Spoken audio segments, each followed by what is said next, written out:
call in my book the second phase of life. Yeah. And remember, all these things happen to create a new person. Just like I talk about the story of the phoenix in my book, where not just the phoenix, but even the seed has to rot first, die first, then comes afresh. Yeah. And allow me to go to that story of the phoenix as we finish the story. And I tell the viewers to please buy the book. It's available in Nuria bookstore. Because I started the book with the story of a phoenix. Is a mythical bird that scholars have written about it. Greek scholars, Egyptians. And I was reading so many versions of that bird. People say the bird rises from the ashes and you see a new bird. It was very beautiful. It had blue, yellow, gold, purple colors, feathers. It was huge. And then it had good melodies. It used to sing nicely, according to the scripts that are there. But I looked at one that has been written by a Greek philosopher who studied the bird in Egypt, the northeast part of Cairo. There was a city that was called Sun City. Right now, I think it is called Heliopolis. That bird used to stay there. And I like his version because when that bird grows old, it lays only one egg. So when it's about to go to another phase of life, it gathers the herbs and some sticks and builds up a nest in the Sun City. And it was called a Sun City because it was scorching hot. And then lays one egg, lays on that egg for a long time. And that heat builds up. And when the egg is about to hatch, it can't hatch before the sun does its thing. The herbs starts smoking. The bird is just sitting there and holding on to its egg. Probably with the realization that my time is done. Just like any human being, we have our time, we stay, we play our role, and we give the baton to the next generation. Yeah. So the bird sits on that nest, the herbs get hot and they burn. So they see a big flame. What scholars saw was big flame, and so the bird wails and sings a very nice melody. But while that happens and the ashes lie down after the fire, you see a new bird raising up of the ashes.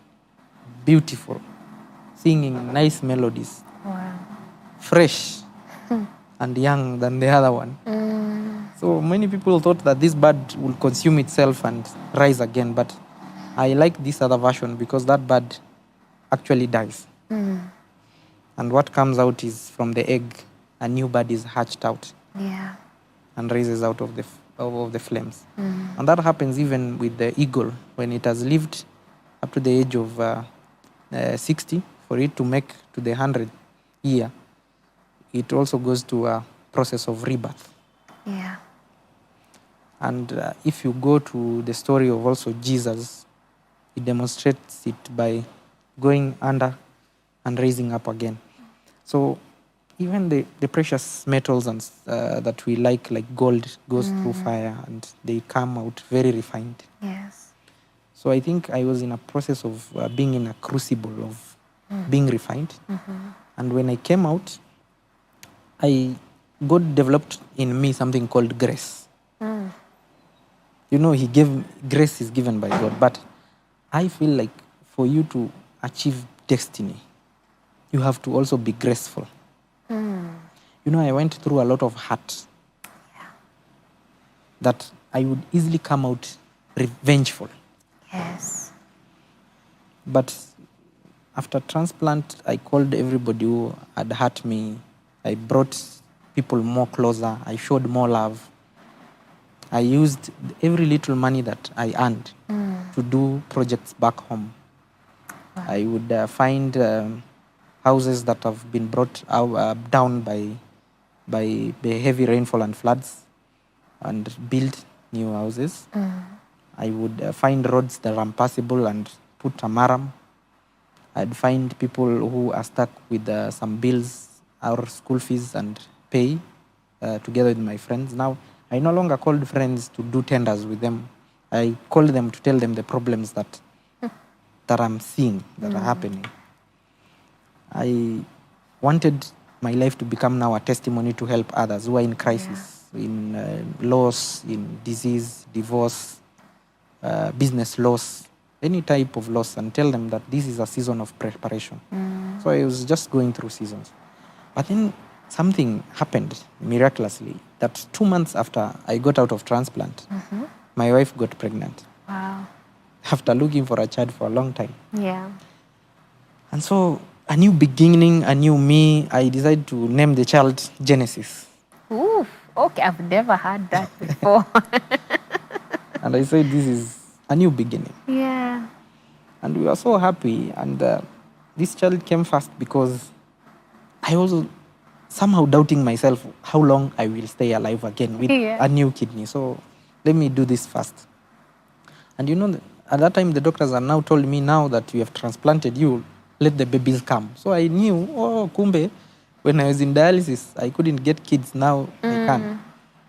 So we bonded with the kid. Everybody was happy in my family. And then God started returning the things that I lost before. The cows started coming back.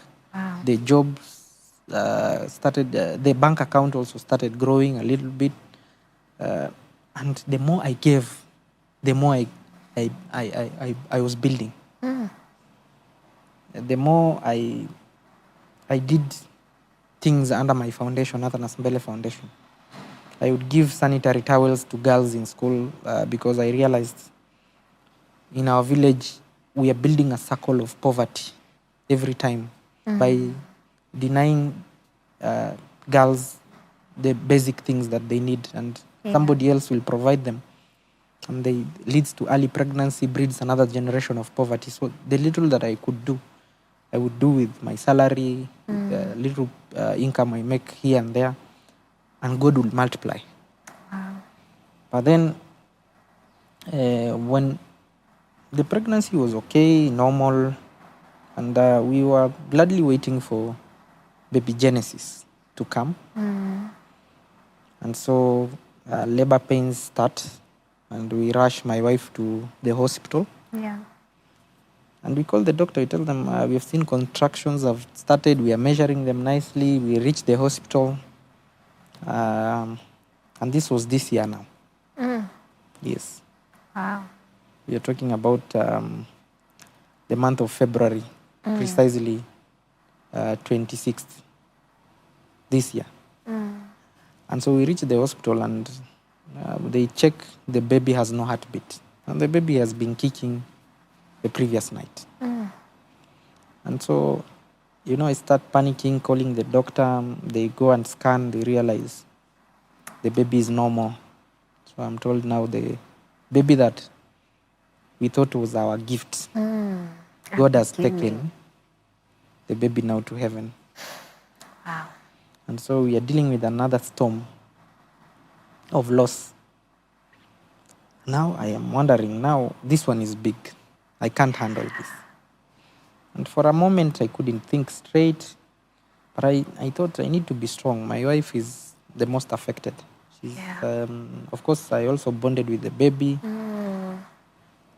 So I'm reminded of a story in the Bible of first Hannah, who after looking for a baby for a long time, she decides to recalibrate her reason of having the child, not because Penina was mocking her, but she says, I want this child to serve you, to be yours. And God gives the child. And I would relate with the pain of her releasing a child at that time. So I had to go through a process called release. I had gone through all these things. I had learned how to forgive, to be graceful, to give, to love, genuinely from my heart. But I needed to learn something called release. So I go and learn about Isaac and Abraham's story. Abraham gets a child of promise, a gift, the way he got a gift. And God tells him that you have to now take this gift to the mountain. Yeah. And we cry about getting the blessings of Abraham, but we are not ready to carry Isaac to the mountain. Oof. That's word right there. So I realized that the man wakes up in the morning and he was 100 years. Isaac was 30. So Isaac could have run away That was or a beat young the... he would have beat the man and run away, But he carried the wood, the firewood, as a strong person. And he saw his father carrying the fire and a knife. But there is no sacrifice. He even asked his father, we have the wood, we have the fire, but there is no sacrifice. But Abraham says, God will provide for himself the sacrifice. So he reaches there, and there's a lot of relation with the Jesus story, because Isaac allows an old man to tie him up and ready to sacrifice his own son. So he raises a knife. Then I ask myself, how can you raise a knife to a child of promise? You must have released. You must have released. Yeah. For Abraham to have raised that knife, he counted Isaac dead. But he had so much faith that God will provide for himself. The Bible says he turns his eyes. First, before he could stab the child, God says, interrupts. He realizes that Abraham will do this thing if I don't stop him. He's serious. Yeah. So he says, he tells him, now I know that you love me. Yeah. So the real test of release and that calmness in storm is a demonstration of love to God. And then the Bible says he turns his focus now from the sun, and he looks up and he sees a lamb being caught in the thorns. So I decided to turn my focus at that time from the loss that I had and look up. Wow. And look to Christ and ask myself now, what is the lesson in this? Because, I try to figure out all the lessons in the other storms, but this one, I don't understand how my child will live in heaven. Yeah. What is the lesson? But the biggest lesson is that even after you're done with another storm, another one comes. Because God is in that process of making you. And I'm not saying that I'm already done or this testimony is over, but it's still in the making. Now, we sat down with my wife and went through the process of mourning and allowed God to give us the strength, because his word says his strength is made perfect in our weakness. In fact, even Paul, who walked with Jesus so strong, had his own weakness. That's true. That he kept praying that God would remove the thorn away from his flesh. But God answered him and told him just one thing, that my grace is sufficient for you, because my power is made perfect in your weakness. So we knew all these weaknesses, that God's strength will be made perfect in our life and being brought to that perfection. Yeah. And trusting God in that journey, I know that we will be having another testimony in future. Very soon.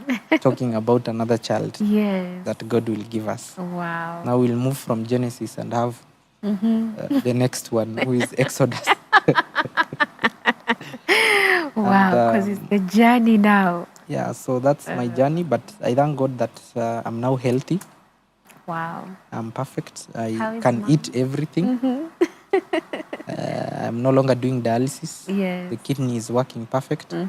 Also thanking the doctors who God have used I have a very good doctor in Nairobi Hospital called Kalida Soki, who is my nephrologist. And more grateful also to my mom for the ultimate sacrifice. You know, carrying somebody's part of their body, somebody's organ in you. And the scars that I have in my body all the time always remind me that God has placed my blessing in somebody else's body. Wow. That sometimes my life will depend on you. So how can I not love you? My understanding of loving a neighbor is much stronger. In fact, the Bible even talks about how can you say you love God and you can't love a neighbor that you see. And it will actually start in the family. That's the first neighbor. Your brothers, mothers, father, in-laws, then you move. That's the first demonstration of love. Yeah. Then now you can now prove that you love God. Yes. So all through that journey, I think God has been perfecting his love, not only to me, but my love to others. Yeah. And that can be undoubted. And you know, sometimes Beatrice, hearts speak to each other. And you would know a genuine person who is full of love. You will. And love is not said. It's demonstrated in action. Even Jesus demonstrated it in action. God demonstrates love in action. You can easily sense affect love because hearts speak and human beings are spiritual. So to be brought to a point where you understand love truly as it is and give it is not something that you learn somewhere in school or in just church. It is life experience. And sometimes God passes through us all these things to learn love. I don't carry any bitterness in my heart. Wow. There are people who cooked up stories. Some said I faked the disease. I wasn't sick at all because of how fast I rose up from the ashes. Like a phoenix. Like I got out of the transplant and immediately you are giving. You are making, you are helping people in the village. And all over, you've created a big foundation that has over 250 youths who are volunteers. Wow. Working day and night and ensuring that the few solutions that we can offer, we can be able to give. If candidates are sitting for exams, we look for those who are vulnerable. We give them geometry sets. We give them the tools to be able to succeed because education also formed part of me. Yeah. And many other programs that we do under our foundation. Wow. But I'd urge everybody to read the book. There's a lot of things that I've left out. Is the book here, and actually time is very much spent, but maybe you can just let people know, what do you hope they gain from reading this book and where can they find it? Thanks, Beatrice. The book is called A Perfect Storm. The Perfect Storm. And I think there's a statement before the book, the title of the book that I've written that says there is no experience, good or bad, that goes to waste. Yeah. And I think basically that's what I want everybody to learn from the book, that if you are celebrating, you have a good experience now, it can't go to waste. It has its own lesson. It has to form you to another phase of life. We keep rephasing. We keep metamorphosizing, is the word. I think we learned that the butterfly moves from the egg, larva, pupa, adult.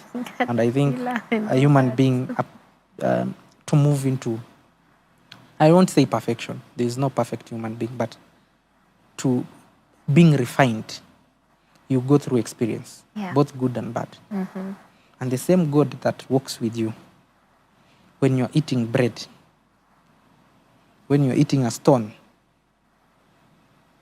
he's still God. He's still God when you have lost a loved one.